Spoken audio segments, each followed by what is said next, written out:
త్రివిధ దళాల మీడియా సమావేశానికి సంబంధించి మరింత సమాచారం మా ప్రతినిధి అరుణ్ ప్రత్యక్ష ప్రసారం ద్వారా వివరిస్తారు.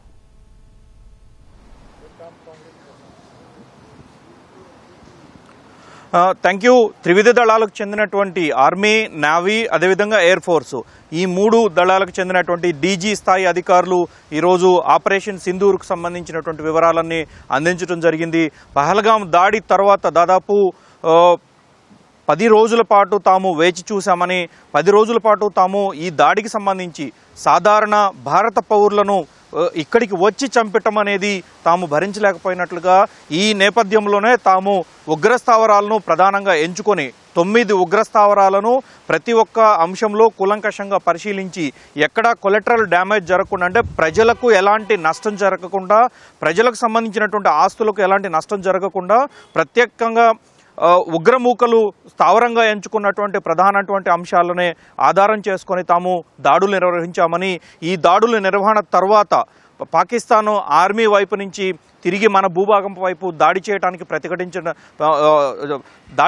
ప్రయత్నించిన సమయంలోనే తాము ప్రతిఘటించామని భారతదేశం ఎస్టాబ్లిష్ చేసినటువంటి భారత ఆర్మీ, నేవీ, అదేవిధంగా ఎయిర్ ఫోర్సుకు సంబంధించినటువంటి దళాలు ఎస్టాబ్లిష్ చేసినటువంటి air defence system, air defence వ్యవస్థ పూర్తి స్థాయిలో సమర్థవంతంగా ఎదుర్కోవటం జరిగిందని, పాకిస్తాన్ వైపు నుంచి భారత భూభాగం వైపు ఏ ఒక్క ఆయుధాన్ని కూడా రానివ్వకుండా కట్టడి చేసినట్లుగా, వచ్చినటువంటి ప్రతి డ్రోన్ను తాము అడ్డుకున్నట్లుగా ఎయిర్ మార్షల్ వివరించడం జరిగింది.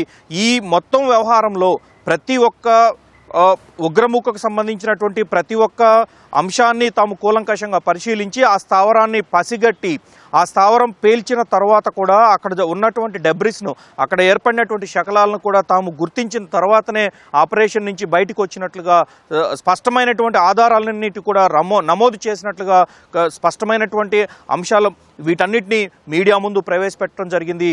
ఆపరేషన్ సింధూర్ అనేది ప్రభుత్వ పరంగా తీసుకున్నటువంటి నిర్ణయం, అది ఇంకా కొనసాగుతుంది.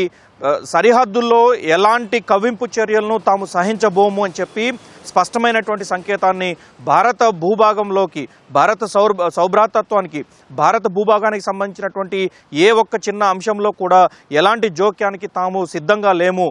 ఇకపై పాకిస్తాన్ వైపు నుంచి ఎలాంటి చిన్న కవ్వింపు చర్య వచ్చినా తగిన స్థాయిలో ధీటుగా భారతదేశాన్ని రక్షించుకోవటం కోసం ధీటుగా సమాధానం చెప్పడానికి ఎప్పుడూ సిద్ధంగానే ఉన్నాము. ఇప్పటికీ ఆర్మీకి సంబంధించినటువంటి సిబ్బంది సంసిద్ధులై ఉన్నారు అని చెప్పి స్పష్టం చేశారు.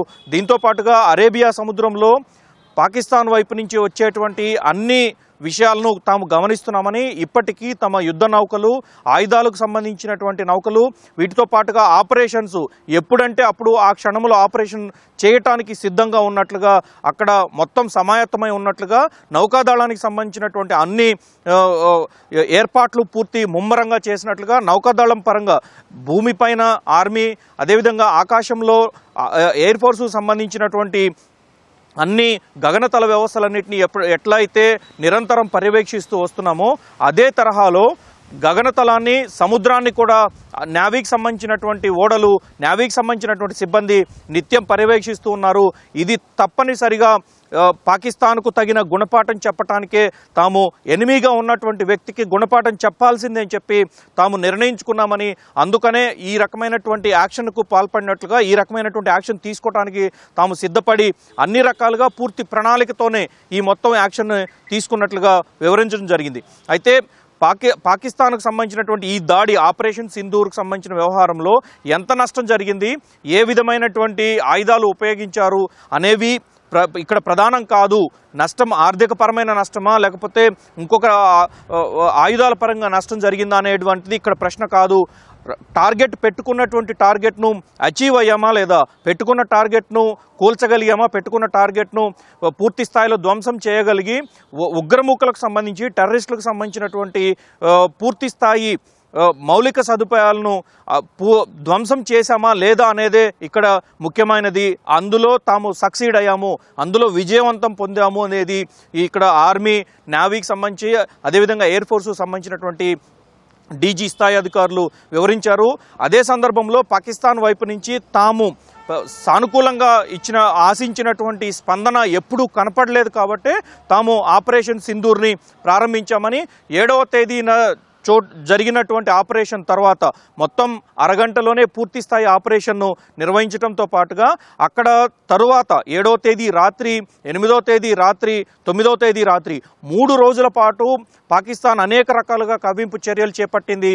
ఆ పాకిస్తాన్లో ఉన్నటువంటి మిలిటరీ బేసులు ఆధారంగా, అదేవిధంగా ఎయిర్ డిఫెన్స్ సిస్టమ్ ఆధారంగా భారతదేశంపైకి దాడికి ఒక రకంగా తాము ఉగ్రవాదులను నిర్మూలిస్తూ ఉంటే, ప్రపంచానికి ఉగ్రవాదులను నిర్మూలిస్తున్నామనేటువంటి అంశాలన్నింటినీ చెప్తూ ఉంటే, కానీ పాకిస్తాన్ మాత్రం భారత భూభాగంపైకి ఒక రకమైనటువంటి దాడికి పాల్పడింది, యుద్ధ వాతావరణాన్ని సృష్టించింది. అటువంటి పరిస్థితుల్లో తాము ఎయిర్ డిఫెన్స్ సిస్టమ్ని, అంటే పాకిస్తాన్లో ఉన్నటువంటి ఎయిర్ డిఫెన్స్ సిస్టమ్ని, అక్కడ ఎయిర్ బేస్ని, అదేవిధంగా హ్యాంగర్లో ఉన్నటువంటి యుఏవీలను అన్నిటినీ ధ్వంసం చేశామని, దాంతోపాటుగా పాకిస్తాన్ వైపు నుంచి భారత భూభాగంపై వచ్చేటువంటి అన్ని డ్రోన్లు, అన్ని రకాల డ్రోన్లు, అదేవిధంగా వారికి సంబంధించినటువంటి ఆయుధాలు, వాటితో పాటుగా యుఏవీలు, వీటన్నిటిని కూడా పూర్తి స్థాయిలో ధ్వంసం చేశామని, భారత భూభాగంపైకి ఎట్టి పరిస్థితుల్లో ఇక్కడ నష్టం జరిగే విధంగా ఏ ఒక్క ఆయుధాన్ని, ఏ ఒక్క పేలుడు పదార్థాన్ని రాకుండా నిర్మూలించగలిగాము, నివారించగలిగాము, అవకాశం ఉన్నంత వరకు గాలిలోనే వాటన్నిటిని నాశనం చేయగలిగాము అనేది ఈరోజు ముగ్గురు డీజీ స్థాయి అధికారులు, త్రివిధ దళాలకు సంబంధించినటువంటి అధికారులు వివరించారు. అయితే ఈ మొత్తం వ్యవహారంలో నిన్న ఉదయం తొలిసారిగా పాకిస్తాన్ వైపు నుంచి ఒక సందేశం వచ్చింది. నిన్న ఉదయం వచ్చినటువంటి సందేశం ఆధారంగా 1 గంటకు మరొకసారి సందేశం వచ్చింది. ఆ 2 సందేశాలు, ఒకసారి సందేశం వచ్చింది సంక్షిప్త సందేశము, రెండోసారి ఫోన్ కాల్ వచ్చింది. ఇవి 2 ఆధారం చేసుకున్న తర్వాతనే మధ్యాహ్నం 3:35 తాము మాట్లాడామని, ఆ తర్వాతనే సీజ్ ఫైర్కి సంబంధించినటువంటి, అంటే కాల్పుల విరమణకు సంబంధించినటువంటి ఒక అంశాన్ని ప్రస్తావించి దాన్ని అమల్లోకి తీసుకొచ్చామని చెప్పారు. అయితే గత రాత్రి కొన్ని ప్రదేశాల్లో పాకిస్తాన్ వైపు నుంచి కొన్ని కాల్పుల విరమణకు సంబంధించిన ఒప్పందాలను ఉల్లంఘిస్తూ కొన్ని చోట్ల ఈ దాడులకు పాల్పడటము, ఫైర్ చేయటము, సరిహద్దుల్లో కొంత ఉద్రిక్తతను, అలజడిని సృష్టించేందుకు ప్రయత్నం చేశారని, ఆ తర్వాత కొంత నిలువరించగలిగా వారంతట వారే ఆగిపోయారని చెప్పేసి, అదే పద్ధతి ఈ రోజు కూడా కొనసాగితే తాము దాన్ని చూస్తూ కూర్చోము, ఎట్టి పరిస్థితుల్లో ఎవరైతే కవ్వింపు చర్యలకు పాల్పడతారో వారికి తగిన రీతిలో ఎట్టి పరిస్థితుల్లో ధీటుగా సమాధానం చెప్పడానికి తాము సంసిద్ధులై ఉన్నామని, అందుకు తగిన విధంగా ఎప్పుడూ పూర్తి స్థాయిలో పాకిస్తాన్కు బుద్ధి చెప్పడానికి ఏ క్షణమైనా సిద్ధంగానే ఉన్నట్లుగానే ఆర్మీ, నేవీ, అదేవిధంగా ఎయిర్ ఫోర్స్ వర్గాలు స్పష్టం చేశాయి. అయితే ఈరోజు మరొకసారి పరీక్షించిన తర్వాత పరిస్థితులన్నీ సవ్యంగా ఉన్నాయి అనుకుంటేనే దాని తదుపరి కొనసాగింపు ఉంటుంది. లేని పక్షంలో ఎట్టి పరిస్థితుల్లో తగిన రీతిలో బుద్ధి చెప్పడానికి తాము సిద్ధంగా ఉన్నట్లుగా చెప్పారు. అదే సందర్భంలో ఈరోజు ఉదయం ప్రధానమంత్రి నిర్వహించినటువంటి సమీక్ష తర్వాత ఆర్మీ చీఫ్, సిడిఎస్, అదేవిధంగా ముఖ్యాధికారులు వెస్టర్న్ కమాండ్లో ఉన్నటువంటి పరిస్థితి అన్నింటినీ సమీక్షించారు. రక్షణ, భద్రతాపరమైనటువంటి చర్యలకు సంబంధించినటువంటి అన్ని అంశాలను సమీక్షించిన తర్వాత ఈరోజు ఆర్మీ చీఫ్ వెస్టర్న్ కమాండ్లో, అంటే పాకిస్తాన్ వైపు నుంచి పాకిస్తాన్ సరిహద్దుల్లో ఉన్నటువంటి కమాండర్లందరికీ కూడా, ఆర్మీ కమాండర్స్ అందరికీ కూడా పూర్తి అధికారాలు, ఎప్పుడంటే అప్పుడు నిర్ణయం తీసుకునేటువంటి అధికారము ఈరోజు ఆ కమాండర్లకు ఇవ్వటం జరిగింది. ఏ చిన్న అలజడి జరిగినా, పాకిస్తాన్ వైపు నుంచి ఏ చిన్న కవ్వింపు వచ్చినా అప్పటికప్పుడే కమాండర్ స్థాయి అధికారులే నిర్ణయం తీసుకొని తదుపరి యాక్షన్కు వెళ్ళటానికి కూడా పూర్తి స్వేచ్ఛ ఇచ్చారు అని చెప్పి, అదే సందర్భంలో నౌకాదళం వైపు అరేబియా సముద్రంలో పాకిస్తాన్ని పూర్తి తమ నిఘాలో పెట్టుకున్నామని, ఏ చిన్న ఇబ్బంది వచ్చినా, పాకిస్తాన్ వైపు నుంచి ఏ చిన్న ఆయుధం అని చెప్పి ప్రయోగించిన దాన్ని పూర్తి స్థాయిలో నిర్మూలించడంతో పాటు ఈ 3 రోజుల కాలంలో పాకిస్తాన్కి ఏ రకమైనటువంటి బుద్ధి చెప్పారో అంతకు రెట్టింపు స్థాయిలో బుద్ధి చెప్పడానికి ఒకవైపు నేవీ, మరోవైపు ఆర్మీ, ఇంకోవైపు ఎయిర్ ఫోర్సు, 3 దళాలు సంసిద్ధులై ఉన్నాయి. 3 దళాలు పూర్తి స్థాయి కోఆర్డినేషన్తో అన్ని ఎయిర్ డిఫెన్స్ వ్యవస్థల్ని, నేవీ పరంగా, అదేవిధంగా ఆర్మీ పరంగా, ఎయిర్ ఫోర్స్ పరంగా మూడు దళాలకు సంబంధించినటువంటి ఎయిర్ డిఫెన్స్ సిస్టమ్ మొత్తాన్ని కూడా యాక్టివేట్ చేసి ఉంచినట్లుగా చెప్పడం జరిగింది.